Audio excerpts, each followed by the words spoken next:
Never sign anything now, Evelyn. Promise. The sentence landed like a cold coin on the kitchen table.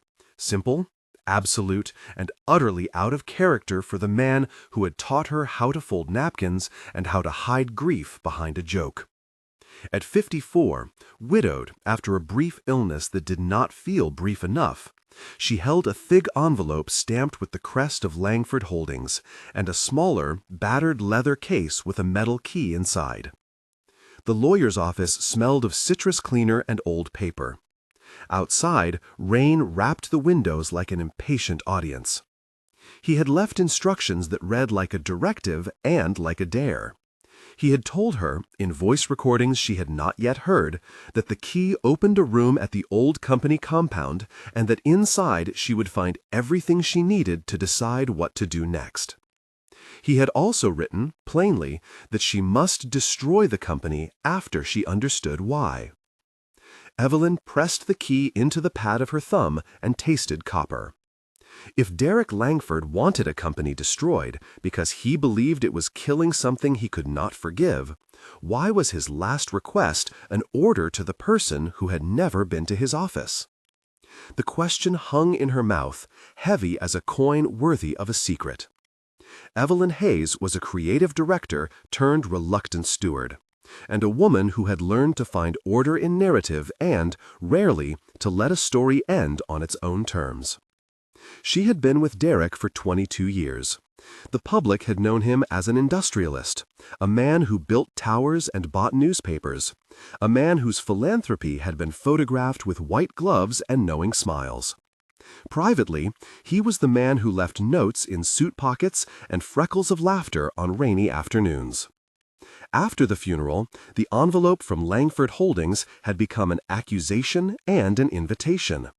The key was the first thing that made the loss tangible. The recordings were promised to be the second.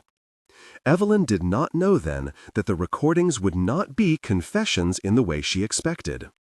They were a legal and moral will wrapped in a riddle, a man's attempt to force his grief into a final architecture of consequence. Evelyn's backstory was long in small details that mattered. She had grown up in a seaside town where her mother taught piano and her father ran a tiny repair shop. She had left home at 18 with a portfolio and a stubborn refusal to let others tell her how a story should end. She spent 2 decades crafting ad campaigns, turning stories into slim arrows that hit people in the soft part of their days. When she met Derek, she found a man who had a mind for numbers and a tenderness for margins. They married, kept 2 houses, and argued quietly about wallpaper. Those years had taught her how to negotiate silence, how to keep 2 private lives under a single public presence, and how to hold someone who refused to admit fear. After Derek fell ill, she learned something else. She learned that love could be a ledger, and that some ledgers were made to be balanced after death. Her backstory, in the language she used for herself, was about stewardship, of stories, of promises, and, now, of decisions she had never imagined making alone. Derek Langford's backstory was a palimpsest of ambition and contradiction. Born into modest means, he had an early genius for taking failing companies and folding them into new shapes. He built Langford Holdings into a conglomerate that reached from logistics to energy to media. He had a reputation for ruthless deals, and then, later in life, a sudden fascination with legacy projects that cleaned wetlands and funded obscure artists. To the public, he was late-life philanthropy personified. To those in his inner circle, he was merciless about margins. He was the sort of man who believed that a company, like a tree, could outgrow its soil and strangle a community. Rumors, unproven and persistent, suggested environmental violations in a remote district where Langford drilling operations had expanded quietly for years. Those stories followed him like wind following a storm. In private recordings, he spoke about guilt that had teeth. He had made enemies in business and in his own family. He had an estranged brother, Victor, who wanted the company intact. He had protégés who worshipped his instinct. He had, late in life, decided that the company itself was a wound that needed to be cut out, no matter the cost. The lawyer, Nathan Cole, a man of careful eyes and worn suit sleeves, set the envelope down with hands that did not quiver. "There are instructions," he said, his tone flat with the gravity of someone responsible for opening a sealed life. "And there are recordings on a laptop, encrypted. Your husband left directives and a trust. I need to explain the trust first." Evelyn nodded, feeling the key press at the base of her palm like a small accusation. "You understand," Nathan continued, "that Langford Holdings will be contested. His brother Victor will contest. There are regulatory inquiries on the horizon, not all public. He wanted you to see it for yourself before anything is signed." Maria Torres, Derek's longtime assistant, hovered by the door, her face a map of loyalty and worry. The metal case was heavier than Evelyn expected. The offices smelled of lemon and varnish and a hint of cigar smoke that belonged to another man and another decade. "He was meticulous," Maria said. "He made lists for lists. He left a war room." "A war room?" Evelyn repeated. Nathan exhaled. "Not the war room as in legal war. A room with every file and recording he'd prepared. He wanted you to have the context. He said, destroy the company only after you understood why and with measures. To protect workers and the environment." The sentence landed like a second coin. Destruction with protection. Evelyn looked at the key again and felt the place inside her that had learned to read between lines begin to warm. The drive to the corporate compound was damp and gray. The compound lay outside the city in a territory where concrete softened into wet fields and the occasional stand of pines. The gates were guarded by men who knew the name Langford well enough to stand straighter. Samir Patel, the grounds manager, who had worked for Langford for 15 years, came out in a rain jacket and took Evelyn's hand as if greeting a long-abused garden that might still mend. He smelled of engine oil and tea. The pines smelled of sap, the air metallic from the drizzle. The building itself was an old plant repurposed with glass and steel, its lobby a place intended to reassure investors and unsettle competitors. The first sensory impression was one of contrast at every scale. Glass windows reflected muddy tire tracks. Polished marble sat beside scuffed safety boots. Evelyn's fingers closed around the key until the ridges matched the pattern of her palm, as if the secret had teeth. Maria walked with her, handing over a thin folder that contained the original will, the trust documents, and a list of names. The list included Victor Langford, Rebecca Ames, the corporate counsel, Tom Briggs, the head of security, Claire Hayes, their daughter, who had been estranged from the company, Lian Chen, the geologist, and a few more, 8 names in total, each with a role and an angle. Inside the compound, the war room was not cinematic in the way movies promised. It was a converted operations center with corkboards, labeled binders, hard drives in towers, and a small safe recessed into the floor. The smell of dust, coffee, and antiseptic swam together like a faint fog. On the main table lay a laptop with a post-it note. Evelyn, password 10.1094 Hayes. Her breath stuck at the digits. The first video began with Derek's hands, older than she remembered, smoothing a ledger. "Eve," he said, "if you are watching this, I have already failed or succeeded at something I could not explain in life. There are reasons I cannot write plainly in a will." The voice was both familiar and mediated, caught in the small box of speakers and then leaking into the room like an old radio broadcast. The recordings were not confessions but instructions wrapped in narrative. They told of a discovery, extensive contamination discovered near a remote field where Langford operations had drilled. The company had internal reports that showed both wrongdoing and negligence, and Derek had been involved in the early oversight of expansion that later proved to be harm. He described meetings where choices were rationalized. He described an epiphany late at night when the numbers and the faces merged into a verdict he could not live with. At the 33% mark of her own unraveling, Evelyn paused the footage. The videos had opened a wound into history and pipes of accountability. The channel of the story widened. "If you are as shocked as I was watching this, you are not alone," she said into a camera she kept in her pocket for herself as a civic note to the viewer. "If you had a box from a loved one, would you open it now or wait? Begin your comment with 'opened' or 'waited' and say why." Her voice was soft in the recording, but firm in intention. This was the place for the comment call to action, a bridge between private rupture and public conversation. People needed to be invited into the ethical problem as much as they needed to watch a family try not to fracture.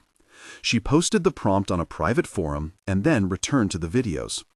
The second tape detailed financial architecture, shell companies, transfer funds, environmental remediation budgets that had been reallocated, and an internal memo that suggested a culture of avoiding the worst headlines. Derek's voice was tired when he explained that he had used his position to construct a legal path that would let his wife decide between preserving the company and dismantling it entirely. He had left instructions to destroy the company under very specific conditions and with funding for workers and environmental restoration. He had also, he admitted, left the decision to test whether someone could see both wrongs and rights at once. The discovery phase moved from narrative to forensic. Dr. Lian Chen, the geologist, had left notebooks that smelt faintly of solvent and pine. Her handwriting was meticulous, with charts of core samples and notes about aquifer contamination. Evelyn read aloud small passages into the room, because reading was how she made the past breathe. The descriptions of the contamination were precise and devastating. There were metal traces in the soil, acidity levels beyond legal limits, and a pattern of neglect across years and sites that suggested corporate knowledge and willful inattention. The technical description that followed explained the typical procedure for environmental assessment: sample collection along transects, chain of custody with sealed containers, laboratory analysis with validated controls, and a regulatory filing window of 90 days for initial notification. In this case, the reports were delayed, and some samples had been moved between labs, creating ambiguity and opportunity. The documentation included time-stamped emails showing directives to withhold certain results from public filings. Evelyn's mouth tasted of tin. Words like deposition, affidavit, remediation, and lien began repeating in her head, cadences of a legal choreography that had been rehearsed without applause. Tension accumulated when Victor Langford arrived.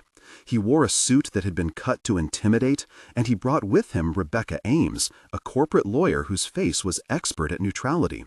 The first confrontation had the cadence of a courtroom before a judge was chosen.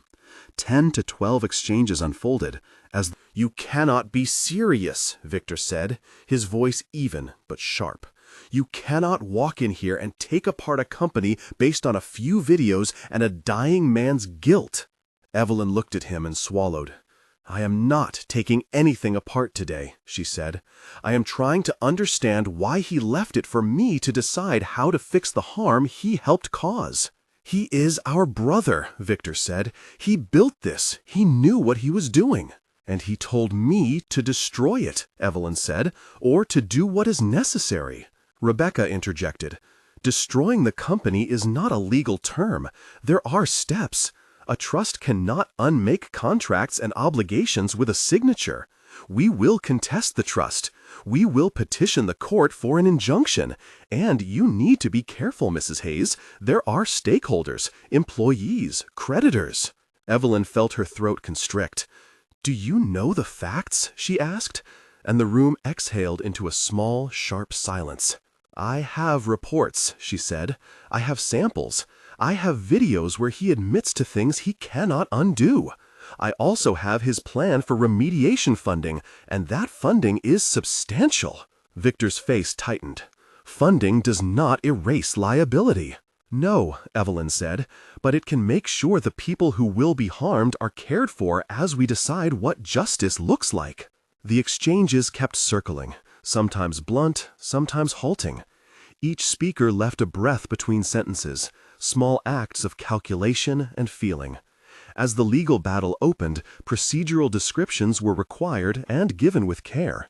The contestation of a will and trust in this jurisdiction meant filing a petition within the probate period, serving notice to interested parties within 14 days after filing, obtaining a temporary restraining order to prevent any asset transfer while the case was reviewed, and then moving through discovery, with depositions, subpoenas for documents, and expert witness testimony. Each step had waiting periods, rights of appeal, and gatekeepers. The attorneys laid out timelines and timings like flight schedules. They spoke of injunctions, receiverships, and the appointment of a neutral trustee. Evelyn learned to read legal cadence. She learned to measure how much time she could buy with a properly drafted request for preservation of evidence. The war room became a literal hub for legal motion drafts and for calls with regulators. Tom Briggs, head of security, coordinated secure delivery of original sample containers to independent labs to preserve chain of custody. The administrative act of cataloging evidence became a ritual of care. One of the most visceral moments came when the community that worked around Langford's operations learned of the scandal. Workers, families, and neighbors had lived with the company in ways that blurred the line between benefactor and predator. There was a town meeting at which Evelyn spoke, and here the narrative required sensory weight. The hall smelled of cheap coffee and wet coats. Voices rose and fell like wind. The gas station owner, Luis Moreno, spoke about emergency rooms full of stomach pains and the smell of gas in rainwater. A teacher, Hannah Blake, spoke of children with persistent rashes. An old fisherman, Arthur Keene, whose voice sounded like gravel, held up a photograph of a stream that had once grown trout. His hands trembled in the light. Evelyn listened, and then listened again. She could feel the damp in her shoes, the scrape of plastic chairs, the metallic taste of fear. Lion Chen read aloud soil analyses. The air became a ledger of grief and data. A moment of internal crisis for Evelyn came when she found a video Derek had recorded the night he signed the trust. He spoke to someone off camera and then to the camera directly. "I do not want to be the man who wrote apologies that never change anything," he said. "I do not want to leave money as lipstick." The phrase landed hard. Evelyn felt anger and pity at once. Was destruction a metaphor or an act? The question became moral geometry. And at this point, there were 3 major tension scenes expanded over several paragraphs each. The first expanded tense moment was the courtroom fight where Victor attempted to freeze the trust. The room smelled like lemon cleaner and old leather. The judge listened, and the preliminary hearing lasted 3 hours, with lawyers trading procedural blows. Victor claimed incapacity. Nathan argued the testamentary capacity and presented the recordings as evidence of deliberate intent. Witness testimonies described Derek as coherent in his final months, and the judge denied the emergency freeze but ordered a narrow restraining order to protect certain assets. The writing here reproduced the sensation of waiting and juridical formalism, the metallic clack of steno machines, the tap of heels. The second tension moment was when clandestine footage surfaced showing maintenance crews dumping contaminated sludge overnight. The discovery triggered outrage. Susan, a local reporter who had cultivated sources, published a piece that made the scandal national. Protesters gathered at plant gates, men in suits closed rank. The smell of industrial solvents became a motif in the narrative, the way a recurring chord appears in a symphony. The third was the personal rupture, when Claire Hayes, Derek and Evelyn's adult daughter, who had been deliberately kept away from the business, arrived and demanded to know why her father had excluded her. Claire was 31, a sculptor with paint under her fingernails, and a habit of asking questions that made conversations like chess games. She accused Evelyn of betraying them both by even considering the company. Evelyn had to confront the possibility that in trying to do what Derek asked, she would make enemies of the people she loved. As the legal and moral battlegrounds converged, Evelyn and her team discovered a war room within the war room, a basement vault that contained documents Derek had never shown to anyone but his auditors. Inside were maps, satellite imagery, and a list of proposed projects that linked Langford operations to real estate ventures and shell companies. There was a ledger of donations that had been reallocated. There were contingencies Derek had set up. Funding to establish a remedial trust, clauses that required the appointment of environmental engineers, and stipulations that the company must either be transformed with a binding environmental covenant or be dismantled and its assets distributed into restorative projects. The war room documents were both confession and strategy. They allowed Evelyn to understand his logic. They showed that he had not meant destroy in a theatrical way, but as a legal and structural severing, with receivership, asset partition, and a budget for cleanup. The discovery of the bunker turned the negotiation into a negotiation with a map. Evelyn's team used the materials to draft proposals that promised both accountability and continuity for workers. She insisted on funding for retraining programs, health care for affected families, and long-term environmental monitoring. A decisive meeting took place in a conference room with 10 to 12 exchanges that carried the weight of a trial transformed into a negotiation. Victor pressed for liquidation. "Liquidation will maximize return," he said. "We can buy out claims and be done with it." Evelyn countered. "A liquidation without remediation is a moral and legal disaster. It will wash the fines into anonymity and leave the land broken." Rebecca pointed out legal liabilities and the risk of mass litigation. Maria, who had been with Derek for 2 decades and who was nervous, in the way of someone carrying witness to a private life, spoke softly about the workers' families. Claire listened and then asked a question that turned the conversation. Is there a third option that preserves livelihoods and repairs harm? The room paused. Samir offered a proposal for a community trust that would own the land and operate it under rigorous environmental standards with oversight. Leon submitted a remediation plan with a phased timeline and clear benchmarks. The negotiations moved like a complex dance. Offers, counteroffers, legal drafting, and moral pleading. Every paragraph here included the scent of coffee, the rough texture of paper, the quietness of late-night edits, and the metallic edge of corporate will. When the agreement was reached, it was not destruction in the violent sense the tabloids wanted. The final strategy was surgical and legal. The company would be dissolved into parts. A receivership would take control of operations for the duration of remediation. Certain profitable divisions would be spun off under new ownership with binding covenants that guaranteed environmental standards and reinvestment in the local economy. A remediation trust would receive a substantial portion of assets to fund cleanup, community health clinics, and retraining. Contracts would protect current employees and create a phased transition. The legal mechanism required precise documentation. It required filing a petition for receivership under corporate law, negotiating settlements with creditors, which included escrow arrangements and stipulations for environmental bonds, and recording covenants. Against title to ensure future land use restrictions.